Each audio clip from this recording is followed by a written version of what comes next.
Whatever you want to do, Lord, you can do through me. Whatever you want to say, Lord, you can say through me. Wherever you want to go, Lord, you can go through me. I'm yours, Jesus, I'm yours forevermore. I'm yours, Jesus, I'm yours forevermore. Can I tell you, the greatest way to say yes to Jesus is not saying yes, it's preparing to be used by him. Hear me again. The greatest way to say yes to Jesus is not to verbalize yes. You need that when it has to do with salvation. The greatest way to say yes is not to say yes, is to be prepared. If I ask you, come to my house, and you pick my call and say, I am coming, and go back to cover yourself with blanket, are you really coming?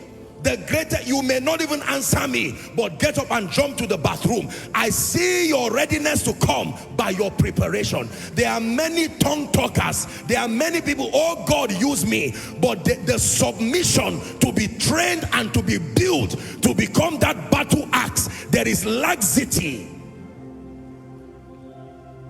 And you see, let me tell you an advantage that we have. And I say this, God sees my heart. It's not because I'm the one speaking. If you ever have the opportunity to have a teaching priest that is sound in doctrine and loves you sincerely, go back and lie down and roll before God and say, Lord, thank you for making my journey to knowing you and being used by you easy. Most people have no understanding. Let me tell you this, and I say it on behalf of every serious man of God. Most people have no idea the labor and the burden of being a man of God. Most times we just see maybe protocols, some little blessings that come, and especially younger believers, they just admire, and that glamour is fueling their lust. All that is in their mind is the jeep the man of God entered. All that is in their mind is the whole paraphernalia. These are all support systems just to make it easy. Let me tell you, the labor of the word is real labor. To sit down and get life applicable teachings. I preach an average of 2 to 3 sermons every week. I've done this for as long as I know.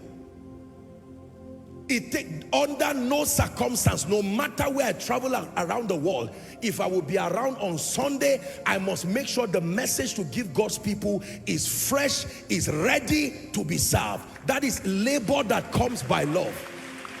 Listen, I'm not just saying this to, I hope you, when I teach like this, I get so uncomfortable. It's just that the truth has to be said.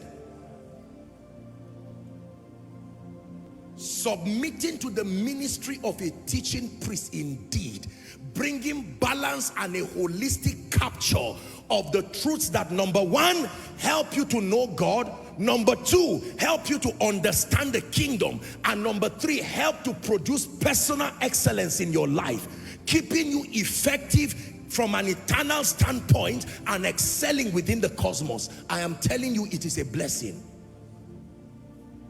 Many believers take for granted the labor that brings truths that build them.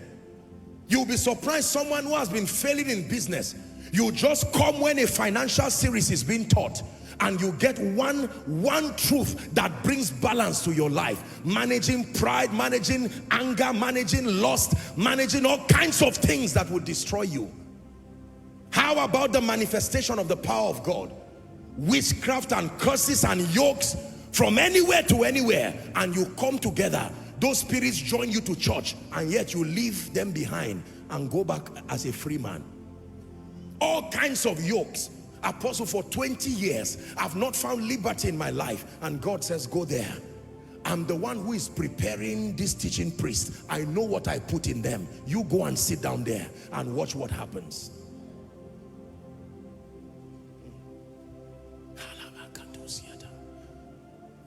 But you see, the goal is not for you to be a member and just keep watching. No, there is a training. Please listen to me. There is an equipping. It is a very painful thing to any man of God if you have been around his church or the spiritual circle for a long time and the evidence of transformation is not in you. Even if you are a giver, it is more than money. It is your transformation.